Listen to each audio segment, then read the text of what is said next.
It's Wednesday on Your View. Welcome to the show. I am Murayo Afolabi Brown. As always, I have the ladies with me.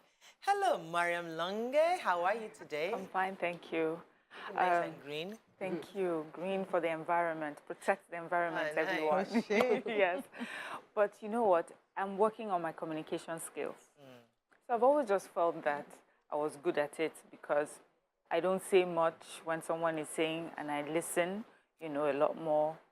But then I realized that I listen with a preconceived, with my biases. Filters. And recently, someone who is very, very dear to me, and recently we've been clashing quite a bit, and we had another disagreement. And this time around, I just apologized and I moved on. And she was just so appreciative of the fact that it did not lead to conversation upon conversation. It was just, I've said something, apologized, and we moved on. And I'm like, sometimes we're just so caught up in wanting to be right all the time and express it. Sometimes just listen to the other person and just give them the apology that they want, and we move on. So I feel that I'm learning something. Or need, or that is needed. But sometimes it's what they want. They don't want you to re-explain it. They don't want you to break it down. They just want you to acknowledge that that's it. That's all. I'm so good at that. Amazing. Well done, girl. Thank you. How are you doing, Tope? I'm good. I'm very fine. You mentioned something before the show. We're getting into this space where we feel like people should, let me mind my business. And I think it's a controversial space to be in because if everybody minds their business, things will go terrible. If everybody minds their business, government will go bad. If everybody minds their business, families will go crazy, children will go bad, and we're seeing that play out. And we need to find the right balance. We can't mind our business all the time. If I see that you can look better, I should be able to check, and you will take it in that I'm coming from a good place, that you're not looking good, Don't say, let me mind my business. If she likes, she's mad. Let me mind my business. If she likes, she's naked. Okay, let me mind my business. No, you said it but you're not like that. But you're learning to be like that. And we're all learning to be like that because we don't want people to say, we're so we are all learning to mind our business. Even when we see something, but it's not my own. I look the other way. Which is fantastic. So we must find the balance. Listen, I get the lesson, which is fantastic. But let me just explain myself. I saw that and I was like, what is that? I said, well, you never read paper. There, mind your business. You can't just that's what I meant. Not really, but it's okay. But that explanation is good. But I'm just letting you know why I said mind your business. Sometimes some businesses are more pressing than other businesses. Right. So I'm like, instead of start complaining about let me prioritize paper. Yes. Yeah. The one that but I'm just taking it more, not personal. So guys, absolutely not. I am exhausted, inside, outside, because I'm planning another trade fair. We'll be It's there. market. It's Christmas. This is your own? No. There's still a general one. There's another general. Nice. It's called the end of the year discount market. Obviously, you made money that last one. So it's going to be starting from the 7th to the 16th of December, another 10 days. At Ogba, Nigerian Institute of Journalism, beside WAEC.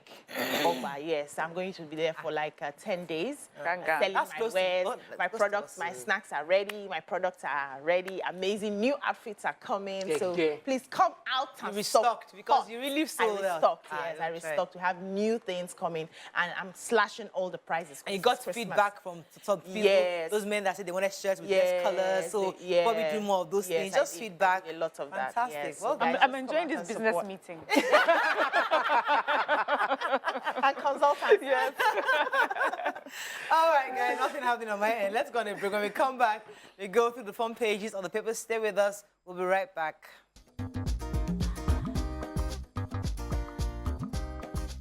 Stay tuned. Your View will be right back. Thanks for staying with us. We're going to start with The Nation. Wike to Rivers PDP. Awaits directive on presidential poll. Tinubu has no plan to return capital to Lagos, says APC. Petrol's ex-depot price now 210 naira per litre. NMMA honors encomiums for The Nation. Contempt court jails IG for 3 months. Adeleke backtracks on sack, demotion others. Federal workers to enjoy 14-day paternity leave.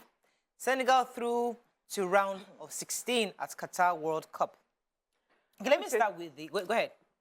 Yeah, because I took it yesterday, the newest governor of Osun State, we talked about that he had sacked 12,000 workers and dethroned monarchs, and 3 monarchs. And his spokesperson, Mr. Olawale Rashid, yesterday was speaking on a radio show, and he said that that he was misquoted, or the executive orders were misunderstood, that what the governor is doing actually is to review those appointments that were made, especially appointments that were made since July 2017, and just to ensure legality and due process, and that nobody has been sacked.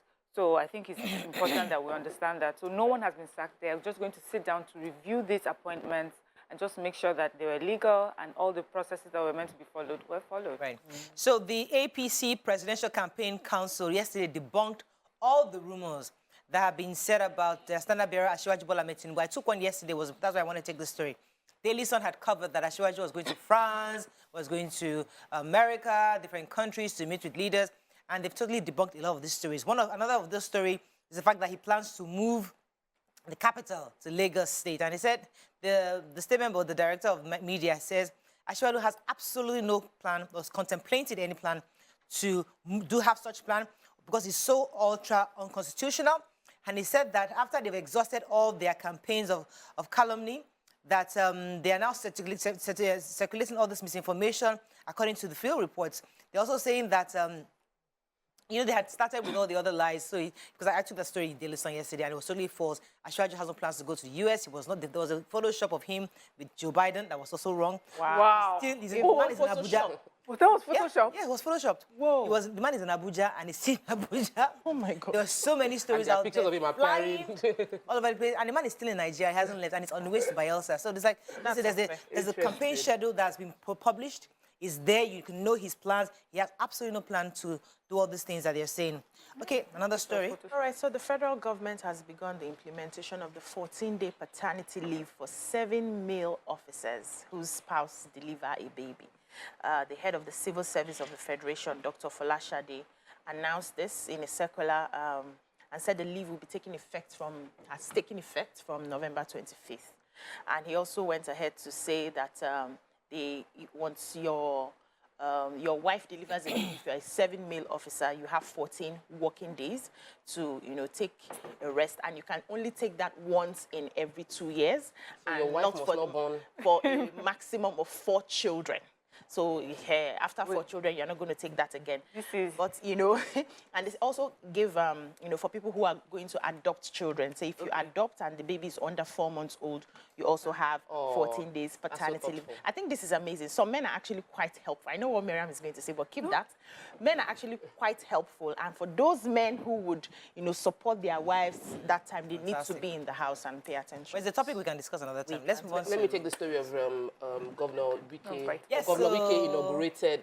Governor Wike has lots of projects. It's as if they lined up the projects. Almost every week, back to back, is opening another project. So this is Rukaku 130 Obodu Gboru Link Road. Yeah. And while he was launching, which I know I mispronounced, but you forgive me, while he was opening that, inaugurating that project, he mentioned the fact that people of Rivers State, and they said, hey, that they should vote PDP for governorship and for parliamentary. But regarding presidency, they should wait until he's still trying to decipher. And that when he decides, he will let them know which direction to go. Remember, he's not hiding the fact that he and the G5 governors still stand on what they've proposed to PDP, that IU must go. And if he doesn't go, they are talking. He said he's in talks with other presidential candidates to find which he would be pitching his tent with.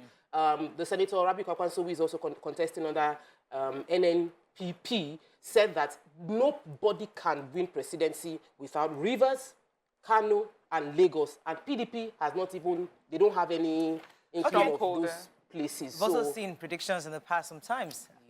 So let us not always go to bank with that. Moving on now to the Punch. Import duty controversy, private jet owners sue government over 30 billion naira tax. Herbalist steals money, beheads lotto operator. NDLEA nabs suspected drug baron, brother flees. Ramfak EFCC uncover all firms $205 million unremitted funds. Lagos Ibadan Expressway, Ogun, Oyo deploy drones against kidnappers. 87% of Nigerians' rural roads deplorable, says World Bank. Depots sell 2020 per litre, that's 2020 naira to the litre. Marketers project 350 naira to the litre by pump price. Budget pardoning allegation senseless, says Finance Minister. Okay, which story? NDLEA. Please. So they have arrested a drug baron. And his name is, I need to take the story slowly, Onyegala Chi Stephen. He and his brother are into, drug trafficking and selling illicit drugs, cocaine, heroin, Nkuru Miri, all sorts, different kinds of cannabis. Anyways, they said that they had been looking for them since 2013. In 2013, when NDLEA tried to arrest them, they had organized a mob and they attacked NDLEA officials to the point that there's one of them that's still in the hospital since that 2013 attack. Wow. And they said 4 months ago, the NDLEA boss had also, renewed the bid to bring these people to book. So they were able to trail them and arrested them. They did like a sting operation on both their locations, but the older brother, they said, narrowly escaped. And the amount of drugs, the types of drugs that they are selling, knowing that they have been on their trail since 2013, the confidence and the audacity to keep doing the business. And of course, they said they have armed militia in their houses that protect them. It's Mexico in our country. Wow. It's really, I would have loved to read that story also. Let's go on a quick break. When we come back, we continue with our review. But well done to NDLEA. Stay with us. We'll be right back.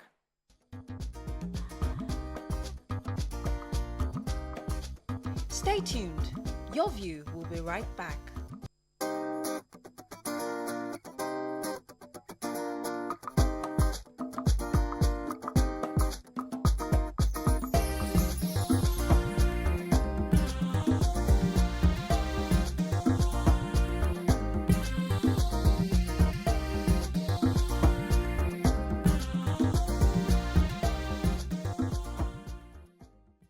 Thanks for staying with us. We're still reviewing Punch. I was going to take the story, the major headline.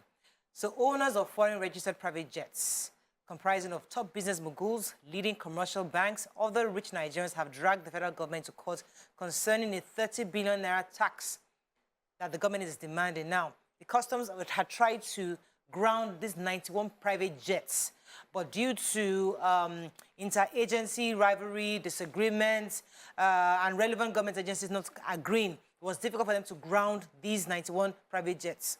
Now, 17 of these jet owners, who are also business owners, bank owners and all that, many of them register their planes abroad. And they do that, the jet owners, they're seeking a judicial review of the tax because they feel that because their planes are registered abroad, they do that because of lower insurance taxes that they have to pay. And when they do that, it's like whenever they want to sell their planes, they can still the value can still be retained. But I guess if you register it in Nigeria, it's a Nigerian plane, so the value goes down. So because of that, they register abroad, and they're saying and asking the court to review that. Can we still pay taxes in Nigeria if our airlines are registered in a foreign country? And that's what the court has to contend with. But it's quite, for me, and the plane is operating domicile here. Yes, and they are in hand there. They come to Nigeria, they use it within our, and you don't want to pay taxes in Nigeria. I don't understand. So where do you want to pay the tax, or you don't want to pay at all? They want to pay it to foreign land because there is where their planes are registered. No, that's wrong. This is debatable, but I'm happy that they are trying to sue the federal government. Could it be like a question of double taxation? If they're paying taxes there, they're asking them to pay taxes. Why would you have a car in Nigeria and register it in America? Because I bought my car in America. I'm not registered in America, so that I only pay. It's just an interesting conversation. Most of us bring our cars from the US. We will not register it as an American car. You now bring the car, you drive it. You're using it here and you don't want to. Because you want to retain the value. Now be paying them taxes over there. Why would you do that? There's a loophole in our law that allows that to probably, yeah. So I hope the court will be able to sort it out. Let's take another story in the Punch. Yes, the human interest story. Herbalist Idowu Talabi has allegedly beheaded a lotto operator, Iso Oluwatobiloba, for accusing him of stealing his money at their residence in Ogun State. So according to the story, they said the lotto operator, accused the Tobiloba that day in the compound that he had entered his house and stolen his money. And so they started having an altercation, but neighbors were able to wade in and sorted the matter, and everybody left. So that afternoon, I think the herbalist now told the neighbors, the people in the compound, that he wanted to do a form of ritual cleansing for them, that they should leave their doors open. Apparently, he had a plan. So the wife of the dead person went to visit her mother, then went for vigil, and said she got back early hours of the morning. The whole place was dark. She was calling out the husband's name. Nobody responded. And then she just put on the light and saw the husband on the bed, beheaded in a pool of his own blood. So she quickly went to meet this Oluwatobiloba and, dragged him and told him that he was the one that, killed the husband. He couldn't deny it, but then the police got involved in the matter, and he confessed that he actually beheaded this young man, that the man feels very pompous, he's always acting like he's rich, and so he just wanted to show him a lesson and decided to take his life. It's just a very painful story, what we deal with in this country. And another criminality that I think the government is trying to get the hang of is the Lagos-Ibadan Expressway kidnappings that have been taking place. And the Ogun State governor was speaking to an Abuja-based media house, that they now have over 30 patrol teams that have been formed between Oyo and Ogun State to tackle the problem of kidnapping along the Lagos-Ibadan Expressway. They also mentioned that they will be flying drones to oversee that area. Also mentioned the fact that they've taken away the element of surprise where people come out from the bushes by clearing extensively the roadside. So the bush that usually would have been the hideouts for them. Like had mentioned yesterday. That they've cleared both areas so that they can reduce element of surprise. They've cleared 50 meters on each side, making it difficult for people to hide along the bush area. And that is a partnership between Oyo and Ogun State. And we're hoping to see towards the festive season, people will feel safe to travel along those roads. Daily Sun, no amount of attacks will stop credible elections, says INEC. Nwanyanwu demands Southeast Governors Ohaneze Pale over Enugu headsman attack. Rivers will soon decide presidential candidates to vote, says Governor Wike. Fresh trouble looms in verses as ASU protests half salary. Rescue Chibok girls. We love our children and hate their fathers. Police tear gas protesters demanding CGN's resignation in Abuja. Governor Deleke denies sacking workers in traditional rulers. Military set to prosecute 886 Boko Haram fighters. Court sentences IGP to 3 months in prison for contempt. Thanks. Which one are we going to? Let me talk about Chibok girls that have been rescued. We started talking about them yesterday, and Daily Sun did a report on a few of them. But one particular story stands out. Her name is Rejoice, and she's 24 years old, and she was among the Chibok girls that were abducted and rescued. She said that her story is so sad. She was taken, defiled by Boko Haram, forced into a marriage to one of the Boko Haram people called Musa, had children for him. She says that, yes, he treated her well, he fed her, and that also she had to be married to him because for those who refused that, they were severely dealt with. And that another thing she regrets, so she regrets that marriage, but she knew that she had to do that. And secondly, she regrets that they were forced into Islam as well. And she says that for her children, she was asked, does she ever feel like maybe giving them up and just, she says, these are her blood. She loves them dearly, even though she cannot stand the father. But, she said she had a dream of becoming a doctor, and she hopes that she can still achieve that dream. There were other girls too, very young children in their early 20s who are mothers who all say, these children are mine. I love them, but the fathers, How lives just changed drastically. Once the second year student had dreams. Sometimes when we talk about them, we think they never even had any dreams. They were just, she's they had 24, dreams. like years have gone past. Okay, INEC is assuring Nigerians that regardless of the destruction of all the materials, especially a few that happened, I think one happened in Abeokuta not too long ago, where over 65,000 of their voter cards were destroyed. They're saying that they're going to go ahead with elections and nothing would deter them from having a successful election coming. He has assured that the destruction of some of these offices and electoral empire would ensure that there'll be credible polls in 2023 elections. Quite a few of their buildings have been lit up and destroyed, but they are still saying they're going to fix it and they're going to ensure that those who lost their PVCs will get their PVCs back before the time of voting comes. Okay, so elder statesman Chief Emmanuel Iwanyanwu has waded into the herdsmen killing in Enugu communities, and they said they've seen a lot of deaths in series of attacks that have been happening in Enugu State. And so he's asking that the Southeast and the Igbo Apex group, that's Ohaneze and Igbo, to summon an emergency meeting of all political, religious, and traditional rulers in attendance so that they can resolve the incident of herdsmen in Enugu State. And I say it's so painful that, you know, these, that initially they didn't have any issues with herdsmen. They had lived in that community with them for a very long time, and everybody was very communal. But right now, they just noticed that there are different people coming in form of herdsmen, and they are grazing into farms that, you know, the citizens have, that they have probably gotten loans from the bank to, you know, rear their crops, and then the cows will just get in, eat everything, and these people are left just like that. A lot of them have left their homes, they have left the village, they've been sacked out of their, you know, communities just because of this herdsmen continuous attack. And so he's asking the federal government to do something about protecting the lives and property of the citizens, especially in Enugu State. He also went ahead to, you know, talk about the flood victims, asking that the federal government finds a way to cushion the effects of all the people who have lost their homes, farmlands, and all that. Okay, we don't have much time. Let's just be with Vanguard if there's anything important. Inspector General of Police, what, you have that story? I do. I was going to take it, but NDLA nabs the Abia drug kingpin. 2023, we're committed to credible polls in Nigeria.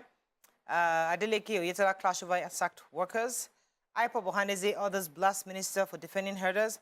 An alleged partisanship, FCT police disrupt anti-CGN protest by CSO. Any story? I have the RGP. So the CGN story, there was a protest by the Coalition of Civil Societies of Nigeria in Abuja, and they were protesting against the CGN, saying that his statement in Rivers State was partisan. He made a statement that he felt was partisan, and they cannot have someone at that helm of the judiciary being partisan. They don't want politics, so they held placards saying they don't want politics at the judiciary. They want free and fair election, and they want the judiciary process after the election to be a peaceful, non-partisan one. And they were tear-gassed away from the protest ground. Police came there, and there was tear gas shot into the air. IGP, 3 months. Yeah, did you have that Yes, story? yes, Please, I please. picked Like, it. we have to wrap up, but quickly. Okay, let me translate how quickly.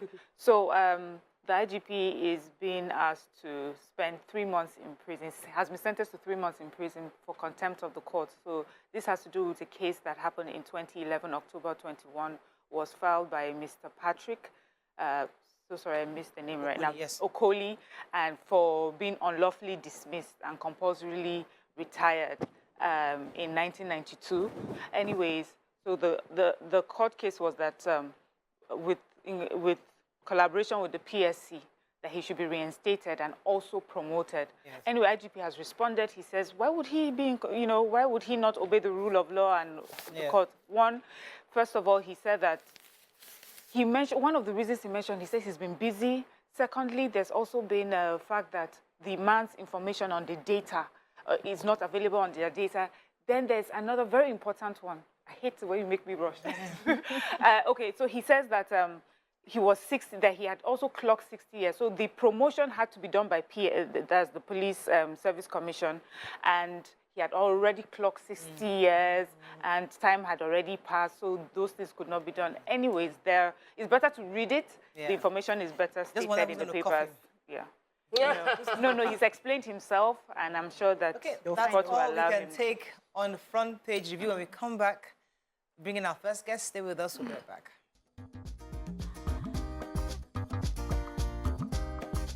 Stay tuned. Your View will be right back.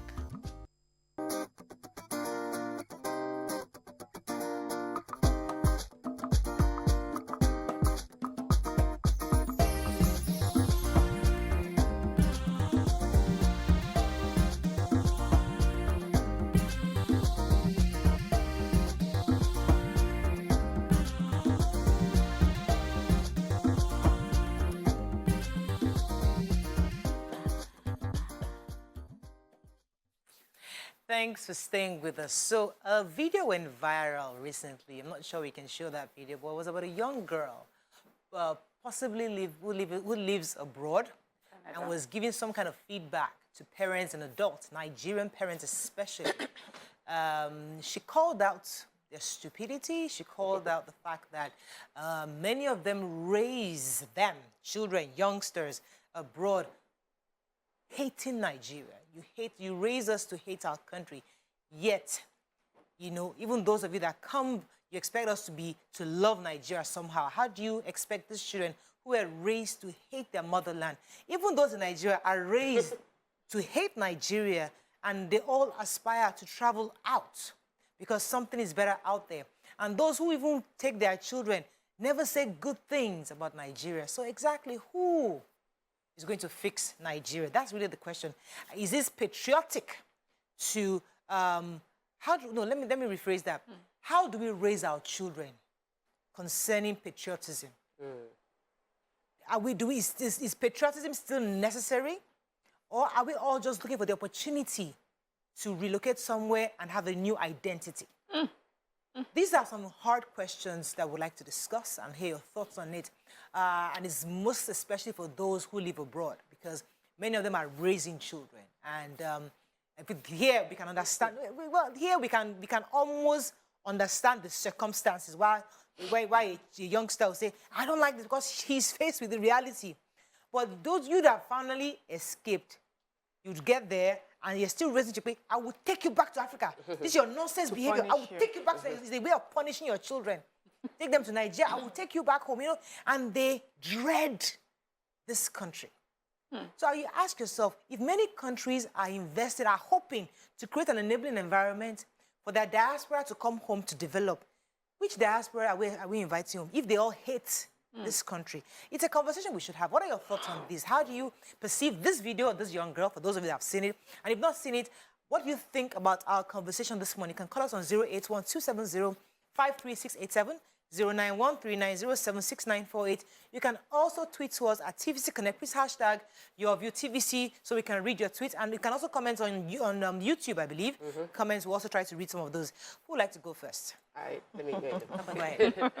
So, I watched the video. Somebody sent it to me on Instagram, and I felt like, wow, from such a young person, adequately articulating what many of us feel in a subtle way. It's that our leaders... Well, she was very insulting. She was very rude. Yes, it was bass-boost. She was very rude. And I feel like there are two main points that I got from her that connect with me. One is the fact that our leaders demand respect without earning it. And parents demand respect without earning it. And if you, because I'm your leader, I'm your leader. Simple. You should respect me. But you do silly things, you say, you act irresponsibly. And sometimes you need to let adults know, Oga, you are being irresponsible. Right. You have been given a state to manage, and you have the effort to say, federal government did not give you money, so you cannot pay salaries. What's your head for? Gather every smart head within your state to think and come up with a solution to solve the problems within your state. But you are a full governor and you say, we can't pay salary, we don't have money. Hospital can close down, people can go on strike. And you think I should respect you as a governor? Then I would insult you. And she's just laying claim to why people are saying social media people and Twitter people are insulting our leaders, and leaders are complaining. Do you know, when I was a governor, you were still in your mother's womb? That's not the problem. The problem is, what did you do as a governor? Your actions as a governor spoiled the country. Your actions as a president brought us to where we are. People can still say, back then in the days, Nigeria was better. That is an indictment on all our leaders. If people can point their fingers to the back and say, there was a time when hospitals were good and now they are not good anymore. That, for me, really resonated with me because I feel we should start calling out our leaders. I would do it in a more respectful way. I wouldn't use all those language. Secondly is, we are raising children not to like Nigeria. Adults don't like Nigeria. The average Nigerian on the street is like, I cannot keep myself. This country is not helping anybody. I'll go there and help myself. Reminding me of a tweet I saw. It said, Nigeria is like a fan. And fans should rotate, and fan, it would blow breeze on you, blow breeze on Mariah, blow breeze. Everybody will get to feel it. Yeah. But the Nigerian fan, they have broken the rotation button. So everybody is now finding their way to enjoy the fan. And that's the thing. The average Nigerian is not going to let things go round, but trying to get into power so that they can also enjoy the benefits that come with it. Yeah. for me, that's a very, very bad attitude. And if it's happening here, it's not just people abroad. Yeah. Our children here, many of them are not really, they don't like our country because they listen to our parents. Absolutely. And they listen to us, and they feel like we don't like Nigeria, so they shouldn't like Nigeria as well. When I saw that video, the first thing I thought was the saying in the Bible about from the mouth of babies. We will learn something. It's important perspective. Many times we're so caught up with being adults and taking the decisions. We don't acknowledge the mistakes we're making and leaving behind. She's 18. And she has seen some things in her young 18 years, you know, and she called it out, and it really made me think. It made me think because we're making sacrifices, or we think we're making sacrifices for ourselves, for our children, and they're turning back to say, how is this the right decision when you're raising me in such a way that I'm hating my motherland? And I'm thinking, you're raising a child who comes from Nigeria, who's going to grow up in Canada, America, or, you know, wherever, as a second-class citizen, and come back to Nigeria and still feel out of place. Yeah. Because this is not her home anyways, and the other place is not her home. So they're just lost. Then concerning, I know that a lot of people got upset about her rudeness, some of the words that she used, silly. If you want to annoy a Nigerian adult, call them silly. What? So the thing is, yes, because of the way I was raised, I'm growing up here specifically, I would say, let's put that one aside so that we do not throw away all the good message that she was trying to teach us with that. And for me, it also reminded me of some of the conversations that has happened, you know, over time. I remember when I was about to have my son, I was having a conversation with one of my aunties, and she was like, go to America to have your baby, or the UK. And I was like, what if my son wants to run for president when he grows up, and then somehow the Nigerian law decides that you have to be, you don't have dual citizenship? I don't want to do anything that may jeopardize that. She said, how? You know, she looked at me, she was like, I've never sat down with anybody that thought that or had that conversation. She thought, that's good, because all we think is just send them abroad, you know. And then another time we're at the shop, and my son was saying something about doing something, you know, traveling somewhere. And the woman in the shop was like, yes, my son, go to America, go to Canada. And I was like, no, this is your country, love. She was like, don't listen to your mother. She does not know what she's saying. Put your eye in that, you know. So I would say personally, I have tried to raise them up to love Nigeria, but there's so many things happening around them. Even the children see it. My children will tell me I don't like Nigeria because Nigeria is not good. I'm like, why? Because we hear it all the time. We're repeating it constantly. That's what they hear. And then at the end of the day, they watch American TV, and they're seeing how the American children are saying, oh, life is so perfect here. So what do we expect? We need Let me to go on do a quick better. break. When I come back, we'll get your own thoughts. Please stay with us. We'll be right back.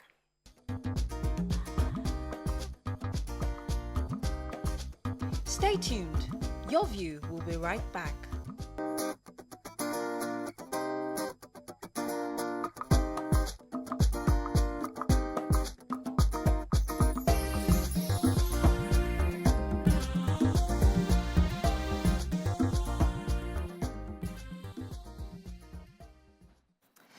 Thanks for staying with us. Let us continue this conversation. Kabisa, I'm going to start with you. What are your thoughts on this lady's comments on social media? This young girl's comments, I loved it.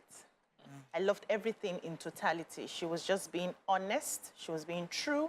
And I was asking myself, what's the insult in this conversation? Who did she insult? Stupidity, according to the dictionary meaning, is behavior that shows a lack of good sense or judgment. Have we been showing a lack of good sense or judgment? Absolutely. We have all been. The leaders have all been. We can see that in our resources and how it's being mismanaged on a day-to-day basis. We have all been. If I had done that video, would anybody have said that I insulted anybody? No, because I'm an adult. Because a child said it or a young girl said it, we all took up our, you know, I'm old. How dare you talk to... please, let's take the message with shame. Because these are children who are now sporting what we are not able to spot for ourselves. And this shows that our young people, as much as we say they are very disorganized, they are very into entertainment, they don't pay attention to the serious things of life, they are actually paying attention, and we have so far modeled the life that they are living today. So everybody needs to be responsible. We all need to take accountability of what is happening. Okay. Moray, I've not finished. Oh, sorry. So what I've also figured out is the fact that we can't give what we don't have. We want a better country. But how do we speak about this country that wants to be better for us? What sort of energy? I said yesterday Nigeria happened to me, and you quickly corrected me because I just said it, you know, the way it came to my head. But when that correction came, I realized that, oh, I'm also being a part of the problem. Exactly. So when we begin to speak negative and everything around us, we just want to japa, we just want to leave. We are not seeing the opportunity to solve the problems around us. These young ones are picking it up. Tomorrow you say, Nigerians are not patriotic. Are you patriotic? How do you speak about your country? I did a mentorship class on Saturday, and I was telling people that Nigeria would not be better for you if every time you open your mouth, you curse the country. You release negative energy into the atmosphere, and you expect it to be better for you.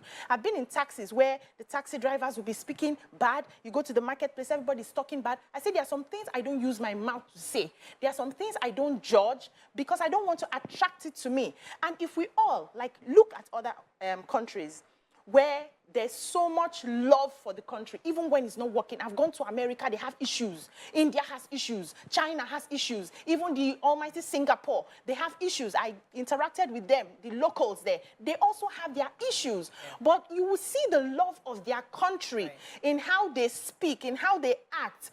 And when we can begin to show that love of the country and trust the leaders to do the right things, hold them accountable, but don't speak evil of the country, then we can make a difference. These children are watching. No matter how you send them abroad, they are going to be second-class citizens. This is their home. So let's make it better for them. I was having a conversation recently with somebody, one of my mentors, and she was sharing me, she shared two stories with me. The first story was the fact that one of her friends, a child who studied abroad, he was going to a university where they had quite a number of black people there. She was comfortable, and there was also Nigerians were there. One of her other friends, who was from a very richer family, her child was going to one of the top the Ivy Leagues, right? So that one came for holidays with her. And when she was about to leave, she was just crying that she didn't want to go back to her Ivy League. And she was wondering, why are you crying? She said that wherever she goes within her school, there's always a ring around her in the cafeteria, when they are hanging out with friends, if they go out, because she was the only black person in that place, that she just felt like this holiday that she came to come and do, she felt, yes, she's part of a community. But in that Ivy League, it's just her. And anywhere she goes, she's constantly reminded in the buses, in the parties, that she's alone. And she was now thinking of the fact that her parents took her there for this same reason. Listen, I need you to be different. I want you to be... The way they portrayed Africa and Nigeria to her was like, listen, you cannot take any chances. You must not go back there. We have suffered. I want you to be in this school and stay with white people. Don't stay with black people. Just stay in this community, you know. And she just felt like, but I feel like I belong more. It's you here. I'm seeing Nigeria speaking our language. This is where I belong. But she was forced there because of the mentality of her parents. That's one. Another story she told me, I won't mention the name of the Ivy League because if I do, she said that this family did everything to get their child to this school. And the man left for the school, and he was so excited for her graduation day. The whole family were driving for graduation. Yes, finally, my daughter has been. Girl, they got a call from the school. She was about to commit suicide on her graduation day. Now, these are some of the stories where we do so much to take our children out of this suffering, out of this culture, out of this thing called Nigeria. It's Africa. And we think we're taking them to this new place. But the truth is that sometimes it's counterproductive. They are in school and they're having conversations with their better, you know, the new country that they're in. And they're asking questions, and they're asking them questions about their country. Like, really, like, what is the problem? And maybe they would say casually, yes, we had to leave because my things are really bad there. And then they're on social media like, is this where Wizkid is from? Or is this where Davido is from? Like, how are they doing so well, you know? Or is this where, you know, other people, you know, and they would ask them. And I think they too would ask themselves, like, really, what is so bad that we couldn't have fixed it? What is so bad I had to take myself out of it? If people are talking about Afghanistan now or Iran, where the people are being killed for, you know, some of their beliefs, that you cannot even exist unless you're a certain particular way, or, you know, you cannot be female and then get an education. You know, you can even have that conversation, but in Nigeria, what exactly is it about? And when you figure it out, it's because we're all greedy. It's because my parents decided to just pack what they could pack and just take us away and all that they, you know, and took us away from there. It's because, well, we have these cousins who are not doing so well. Why? The government isn't doing so well. Your children will now figure out, who is this government? Oh, my parents, they are this government. So it is you that has caused me to be here. And that's why I was saying something about we're making sacrifices, but we're not really thinking about if we're making proper sacrifices. We always make it about individual. And I always say this, the individual makes up a society. So you have taken your family, you've gone, you've taken your family, you've gone. But you have collectively as a society, as a community, as a country, just stolen or taken away from Nigeria, invested in another country, and you've left this place barren. Now the plans that you have, the children that you have raised, they're looking back and they're wondering. But the reason it's barren is because you've taken us all out. It is you, you know, and that's what is shocking. Like, oh, I thought I was doing good. You say, no, but you've taken us all away from there. You are the country that has, you are the people that have laid this country bare, and now you're accusing who? So that's what this girl is just saying. And we should... Let me take this call. I'll come to you, Tope. Good morning, are you there? Good morning, ma. You're live. Go ahead, please. I'm Rita calling from Kaduna. You're live, How old Rita. are you? Go ahead, please. I'm a first-time caller. Welcome. Yeah, welcome to the show. Okay. Hello, good morning, ma. Good morning. Good morning. I'm sure My name is Precious. How? Hi, Precious. Go ahead. Hello. Please, hope we didn't. Please, hope we didn't lose them. We really wanted to talk to Precious. I'm so sorry, Precious and Rita. I would have loved to really talk to you guys. So, there are two issues here. I don't want us to mix it up too much. So there's the removal, which is what Mariam said, because yes, you remove, and it's a good thing. Because for you, you're like, you know what, I need to save my family. Now you are there, raising this children, which is what we're now going back to the video. The children they are raising, are we raising them like, guys, I left Nigeria, it was really bad. But I also want you, this is your country. I want you to love Nigeria. I want you to, you know, take them home often, every year, make them meet with their cousins, their family, their loved ones, and have the sense of belonging. Because I do remember when my brother's kids came here for the first time, did my mother's burial last year. And my nephews, I was meeting them, and they came, and I was hearing him on the phone calling his friends that there are so many black people here. There's so many black people. And I'm like, what's happening? He was so excited that everywhere is black. That there's no, you don't have to contend with Chinese. He was just excited that every corner there are black looks like people. me. Everybody looks like me. And you could see the excitement. Oh my God. I have identity, that this is my people. So in his own mind, this is my people. But the Nigerian is looking at me and, uncle, can you put me in your bag? I want to follow you. We're all excited by his accent. Like, oh my God. The guy is definitely like, you know, he was there putting on the generator for us. He was really being like he entered the Nigerian system because he felt that this is what he is. So how do we raise our children to still love Nigeria, but still appreciate the opportunity they have to live abroad? Okay, so I think it's fundamental. It is that spirit of resilience. It is gratitude and understanding that everything is not perfect anywhere, but I have an opportunity. Being in Nigeria is an opportunity. Anywhere I find myself, I'll be grateful for where I am. I'll be resilient to thrive in that society, and I will see opportunities in the midst of every crisis I face. I think these are pillars we should raise every child with, so that you're grateful for where you are, you see opportunities in the crisis, and you have the resilience to thrive in challenges. Because when you go abroad too, there will be challenges there. As you are here, there are challenges here. Everywhere there are challenges. But if you only train your eyes to see the challenges, even when you travel out, you will be listing all the challenges where you are. So, but I like, Mariam already dealt extensively, and you've dealt extensively with people that relocate. I am talking about those here who feel disadvantaged because they are here. You know, they are here and they feel like I am rejected because I'm here. You have opportunity, you can travel out. What of me, I cannot go anywhere? And I'm like, you are here. You can make things happen for you right here. So we need to talk about patriotism more, teach patriotism more, show love more, and it is extremely important. We have a long way to go, but we can start. Wrap up because we have two guests. So we have to wrap up this conversation. We have to continue. I'm going to fight you. Let me let you put in just 1 minute contribution, and then we run off. I'll try to make it 1 minute. So there's something I'm teaching some of my mentees. which is that anywhere you find yourself is where you're supposed to be. We're sent here for a reason. For me to be put in Nigeria at this time is because I have something in my hand that Nigeria requires to grow. And if I don't harness it and use it, I will feel disadvantaged, I will feel unfulfilled. So the first thing is to go inside and ask yourself, why am I in this country? What is my role here? What am I supposed to do? I'm already having conversations with my children, like, so when you open your eyes, what problems do you want to solve? That's how to create.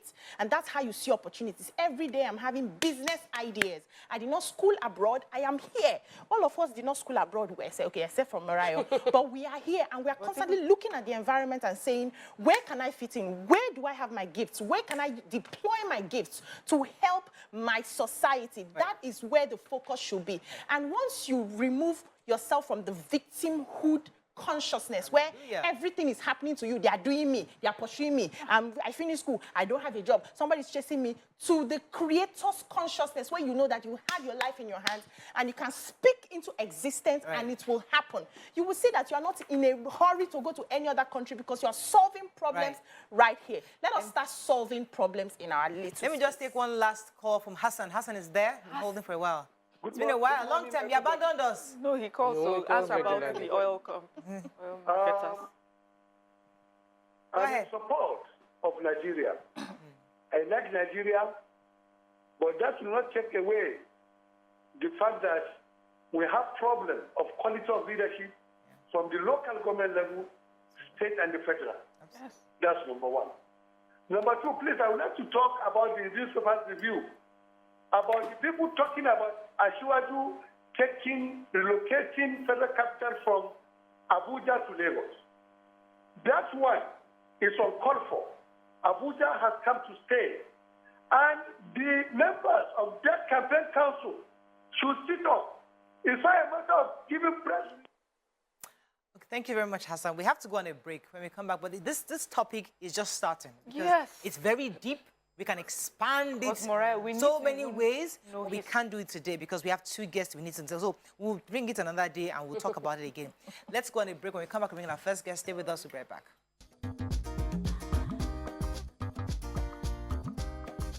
Stay tuned. Your View will be right back.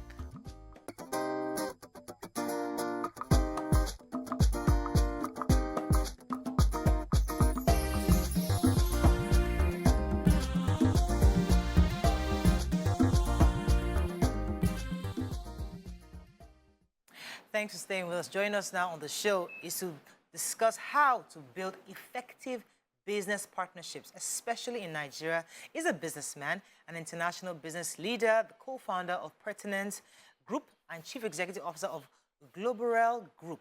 Welcome with us, Mr. Olorunseyi Sunday Oluwagbenga. Welcome to the show, sir. Thank you, Mariah. Have you on the show. Nice to be here. So we hear of partnerships, and many entrepreneurs, they build their businesses, but they hear it's a good idea to partner or collaborate with others, but they just always have trust issues. You know, can I trust this person?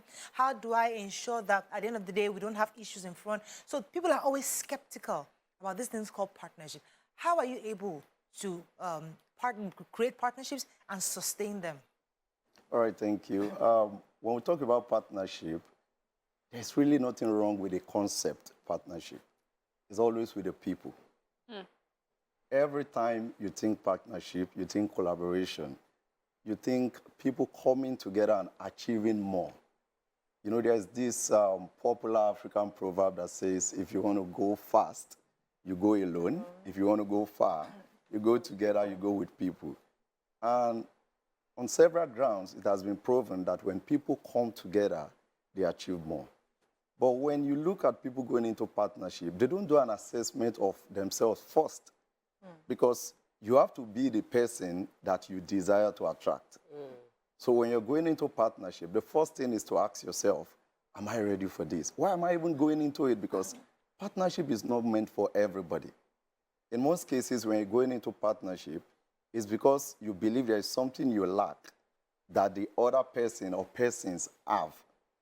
And there is something they have that you lack, you know, vice versa that way. And because of that, you are looking at how can I pitch my tent with these people so we can achieve more together. And when we talk about trust, trust is actually an actionable asset. It's not something that I can wake up today and say, I'm someone that can be trusted. Trust is built over time. You can intentionally structure for trust in your life so that when people work with you, they've come to see that this is the kind of person I can work with, this is the kind of person I can do business with, because we won't live in a world where even people that stole money, they are looking for faithful people to keep it with. So once you have trust, it's a major capital that you bring to partnership. Yeah. Can we talk to just the cultural way we are in Nigeria, where we believe, and even is reiterated in our places of worship, where we are all the heads and nobody is the neck. And so, for me, I feel that it makes for a difficult partnership, where you feel that, so I have to be the front-facing one, I have to be the one that is the star, you know, and thereby, even though the result of the partnership is positive, but our ego is so much in, you know, in the forefront that it does not work. Can we talk to that part of us? Right. I've come to realize that partnerships that have lasted for many years are partnerships that are formed on credible vision. Most of the time when people go into partnership, they go for selfish reasons. There's nothing bad about having selfish reasons for the things you do. But if it's not in on a credible vision, such that you are not doing what you are doing as a businessman, for example, just because you want to make money. You are doing it because you want to solve problems. You know, they talk about coming to the table with your hand, with your head, and with your heart. Yes. Now, what that simply means is if you're doing partnership and you are coming to the table just with your hand and your head, everything will be limited to either what you're told to do or what you know to do. But when you come with your heart, you're in that partnership because you love what you're doing. And because you love what you're doing, the love of it will make you want to remain there. Now, when it comes to the issue of somebody wants to be the head or not, I think it has to do with discussions that people don't hold before going into partnership. There are depths of discussions that you should sit down, have this conversation, understand what are the challenges, what are the opportunities. When crisis come, how are we going to manage it? How do we go about sharing money? Like we do say in my own partnership, one of the success code of our partnership is because we shared the money before the money came. Now that money is available, we are not struggling, we are not fighting over money. Because most partnership, what kills it is greed. But in our own case, before the money came, when there was no money, we sat down with calculator and worked. When we make this, this is how it's going to be shared. And because nobody was having a superiority mentality when we started, so everybody felt good about what we have agreed. And when the money came, and because every man has an element of greed, no doubt about that. But when you come into partnership with a credible vision and a proper documentation of what you want to do from one phase to another, it's easier to manage the issue of leadership. Let me get more questions for you. Go ahead, BC. Yeah, Okay. so this partnership issue. So I realized that recently that a lot of people want to collaborate and get into partnership. But when it starts, you realize that there are certain characteristics that they have that would not allow for transparency or allow for feedback. So you give feedback that, okay, this is what we did. This is what came out of it. You did this thing that is not really nice if we're going to be working as a group. And the person chooses to take a high road to say, no, what I did is not wrong. And this is how it's going to be. And I've seen that it stopped a lot, especially women coming together. It stopped a lot of women coming together because these little foxes that we don't really pay attention to comes into play. And, you know, after a while, just, okay, can we just do our things all alone? What are some of the characteristics that we would begin to have if we're looking to go into lasting partnership as a person? So you're talking to people who I may want to collaborate with Moriah tomorrow, and I'm asking myself, what characteristics should I have as BC so that when we get there, we're not going to have all these small issues that will not let us go far? All right, thank you. To start with, everyone that wants to go into business partnership must first ask yourself, why do I want to go into this partnership? Because when the purpose of a thing is not known, they say abuse is inevitable. Now, people go into partnership in most cases because they feel they are deficient in a particular skill or resource required to run the stuff. Deep down inside, if you ask them, they would have loved to go solo. So ordinarily, partnership is not their thing. They only went into it because they found deficiency in one area or the other, and they felt, okay, if I can bring this partner together, maybe the person is more experienced, has more money, technically sound, you know, all of those factors. You look at that and you attract people. It's not bad, because every partnership that will succeed, you need both capacity and also complementary skills, because there are things you won't have, the other person will have. But every time you go into partnership, and that is the only reason why you are going into it, somehow you have signed in for failure even before starting. Wow. Partnership should be because you have common value. Value system is very important. Now, if, for example, when we're starting, just like you said, things look good, you agreed easily. But the time will come when challenges, it could even be good opportunities that will show up. But because your own value system does not align with the expectation from that opportunity, you might have a reason to say, no, we're not doing this. And this other guy is saying, what's bad about it? I give a practical example. Maybe you're both into a business and together you're running real estate. And one of the partners just came and said, see, let's add betting to our business. And you are saying, betting? No, we never discussed this before we started. And the guy said, no, this is a money-making opportunity. And you are saying, no, for you, you feel it's ethically wrong for you to go into betting. Problem starts right from there. Wow. And it's So how simply would you because address that? people went into partnership because of what they don't have. But if you go for value, look out for value first. Your value system must align. Ask a question before I go on a break. So I know that there was an agreement. You guys had an agreement before starting. And it's usually many people go into partnership into Nigeria right here with, you know, good conscience. You like me, I like you. You know, we feel like we love each other. We don't write anything. We don't have like a written agreement on good and bad. We don't have someone we both respect coming that is overseeing and ensuring we both keep our parts of this. Can you break down how you wrote your agreement, the years you guys can now do other business, the sacrifices that you expected each other to make? All right, thank you. If you're going into partnership and you don't have any form of documentation, I want to say live here that you have not started at all. That should be the first thing.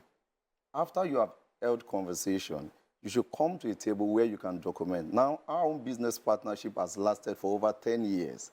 When we started, the first thing we did was to document how we want this partnership to run. We ensured that we had a credible vision that is focused on people. So every time you ask us what do, we tell you we're in the people business. We might have other things we're doing, but in the people business. Now, because that documentation was first done between both of us, it was easier to bring in a lawyer to say, now both of us have decided to go into this partnership. These are the things that we expect, and this is how we want to do. And we got legal advice. And the document stated a number of things. For example, when it comes to commitment, we knew any partnership that will succeed requires 100% commitment. Now, this was the formula we used. I have 50% of the company, my business partner has 50%, but at the end of the day, we bring 100% into the business. So we required him to bring his 100%. I brought my 100%. So when I approach the partnership, I'm not approaching it like, if I don't do it, the other person will do it. I approach it like, if I don't do it, nobody will do it. So we add that in our agreement. We told ourselves too, for the first 5 years, you can't do any other thing. So it's more like burning your bridges. That's commitment. Now, I had my own certificate, I had skill set, I'd done a number of things before the partnership came together, but I had to forgo everything. He did same, and we said for the first 5 years we are building. It's either we succeed or we succeed, if you understand.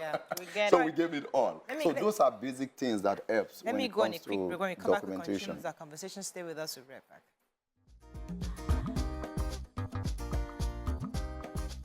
Stay tuned. Your View will be right back.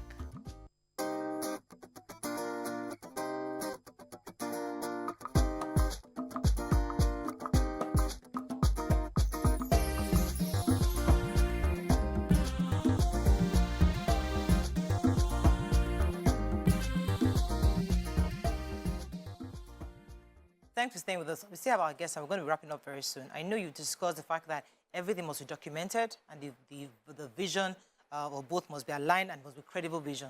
But there's some intangibles, like ideas. Somebody says, you know what, I have the idea. I don't have the ability or the administrative or not even the sources. I have the sources. So you might have ideas and you have the contacts.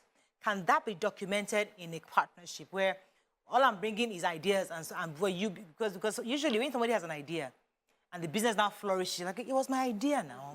But it's your money. How can you document idea or put value on idea or contacts? How do you, because it's easy to say you bring it equity, but those intangibles, how do you value it in a partnership? I want to start by saying this conversation, we can't complete it here. That's why my business partner and myself, we've authored a book on partnership, because we checked around, we don't have too many of it in Nigeria. And where there is a knowledge gap, there will always be crisis. Yes. So what we did was to put this together in almost 300-page book that will be out on the 15th of this month. So people should just look out for it and get a copy. Now, coming to what you have said, it's always good to bring a third party into drafting your document. It's very important because there are intangible assets and there are tangible assets. Now, you can be coming to the table and all you have right now is intangible. Just like you said, you cannot say it's $50,000. You can't say it's a particular certificate you have acquired from going to maybe some of the Ivy League school thereabout. All you have is idea that is quality. So if you have a third party like we did, come to sit down with you and look at what each person has, and you are able to agree from the beginning the value of whatever you're bringing to the table, it will prevent problem in the future. The reason why people fight over money is because they don't share the money before the money comes. If you wait for the money to come to share it, for example, you are organizing... We have to run. We can't take that example. But I think that's a good way to end that segment, where you share the money before the money comes in any partnerships. So let us speculate, or let us project. So this is the only case where you can count your chickens before they are hatched. Yes, count count the it. chicken and then agree. Imagine So a figure. Yes, so, but as I said, we have to bring it back for a proper analysis. Maybe we'll spend the whole segment with you, a proper segment where we analyze partnerships. And we will study your book, and then maybe from there, we'll take some ideas and have things to discuss, because this is an important way. If we're going to grow businesses in Nigeria, we need sustainable partnerships, and this is one thing that we must do on the show. Thank you so much, sir, for coming on the show. See you tomorrow. Bye for now.